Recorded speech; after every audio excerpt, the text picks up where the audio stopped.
I am the first memory. There are places in the Elderbranch where the trees do not grow and the birds do not fly. They are the still places. Wounds in the world where the forest stops being a home and starts being a mirror. The Stillmere does not care for your strength. It does not care for your courage. It only cares for the rot inside your own soul.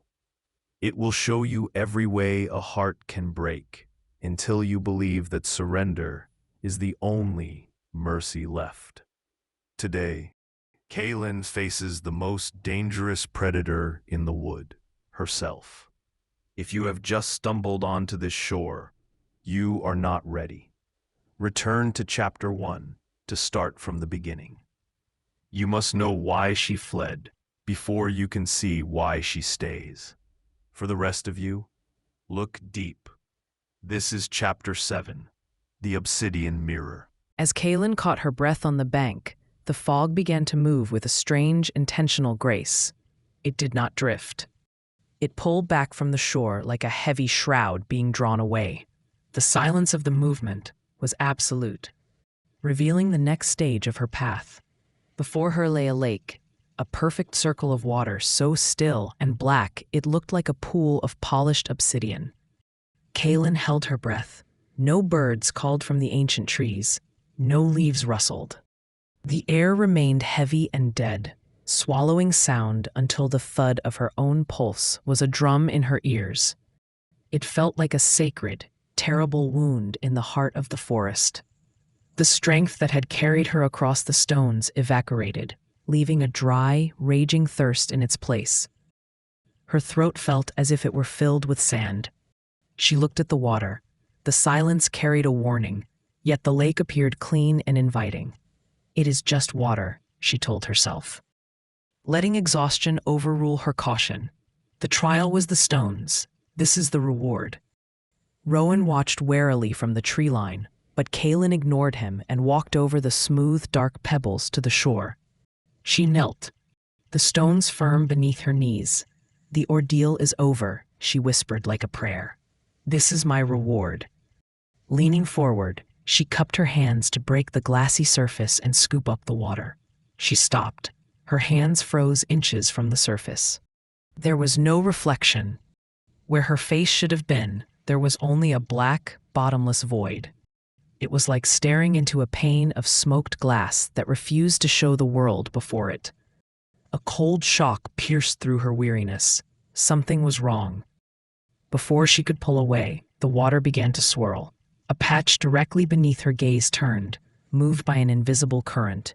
An image rose from the inky depths. As it formed, a numbing cold seeped up from the pebbles. A chill that had nothing to do with the air and everything to do with the sorrow in the water. A man's face formed on the surface. His features were gaunt, his beard a matted mess. A wild, lost light burned in his eyes. He was clawing at the empty dirt of a barren clearing, his movements driven by a hunger that had consumed his mind. The image was so vivid that Kaelin could almost feel the ache of his starvation in her own belly. Then the vision dissolved back into blackness. Kaelin scrambled back, a gasp trapped in her throat. The lake was not finished. Before the man had fully vanished, he was replaced by a weeping woman, her despair a physical weight. Then came a warrior staring at a broken sword, followed by a scholar with his books in ruins. It was a rapid, suffocating gallery of every way a soul could break in this forest. Kaelin understood the lake's intent. This was not a random display. It was an argument. See, the water seemed to whisper. This is the end. This is what the Elderbranch does to your kind. Surrender now. The final image fractured Kaelin's world. The face that formed was young. It was a girl with dark hair tangled with twigs and leaves. A mirror of Kaelin herself. She was not screaming. She was simply sitting, staring into nothing. Her eyes as empty and still as the lake.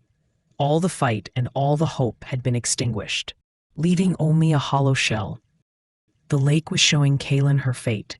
The silence was broken by a choked sound of terror. Kaelin recoiled from the water's edge, scrambling backward over the pebbles until her back hit the solid trunk of a tree. Her thirst was gone, replaced by a fear that went deeper than bone. The physical peril of the stones was nothing compared to this threat to her soul. She stared at the black, knowing water, and truly understood the terrifying scale of what she was facing. Kaelin pressed her back against the rough bark. Her breath came in ragged, shallow gasps. The image of the hollow-eyed girl remained fixed in her mind, a premonition of her own end. Before her, the Stillmere lay heavy with the memory of the horrors it had shown. It had done its work. Fear was no longer a physical threat. It was a spiritual chill trying to seep into her very bones. She understood the lake's purpose. It was a silent judge, laying out the evidence of failure. "See how all the others have ended?" the water seemed to whisper. "See how hope dies here? Why struggle? Surrender." A primal urge to flee surged through her. She wanted to run back into the fog and hide in the deep woods where she wouldn't have to face this truth. It would be so easy to turn away. She could let the despair win and become another lost soul wandering the Elderbranch until she faded into nothing. Ilara's voice acted as an anchor in the panic. "Do not let their fear become your own." Kaelin had faced the fear of the village, but this was different. This was the forest's fear, the collected despair of all who had come before. It was a far greater test. How do you fight despair? She thought. Her mind returned to her survival on the fenstones. She hadn't fought the rocks or the fog. She had closed her eyes and trusted. The lake was showing her everything that could be seen. But what if the answer was in what lay beneath? A cold anger ignited beneath her ribs. It was a stubborn defiance aimed at the lake's cruel argument. She hated the thought of her own spirit ending up as empty as the girl in the water. "No," she thought. "You can show me their ghosts, but you will not make me one of them." Her resolve, once a fragile thing, hardened. She pushed herself away from the tree and forced her legs to carry her back to the water's edge. Rowan watched with a worried stillness, but he did not move to stop her. This was her battle to fight. Kaelin stood over the black water.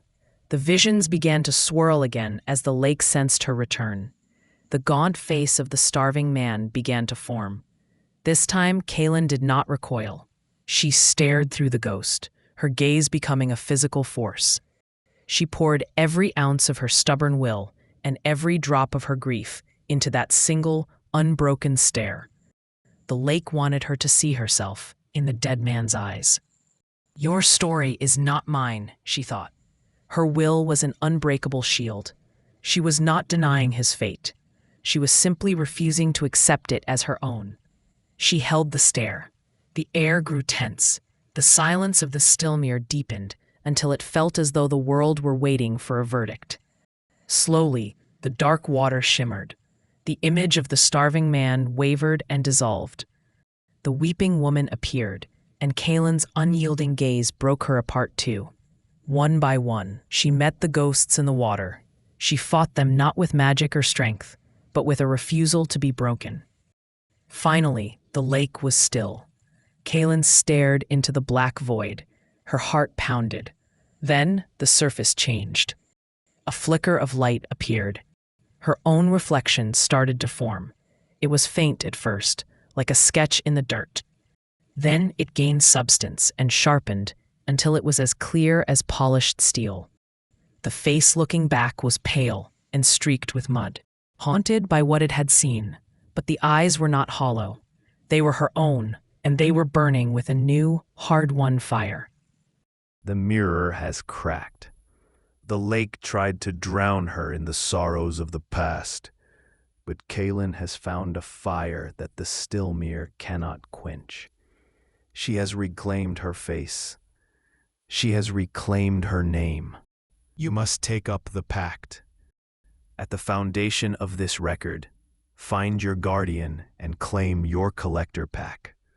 These are the only maps that will guide you when the forest truly wakes. I remain the first memory. We shall meet again when the shadows grow long. Watch the shadows, for they are watching you.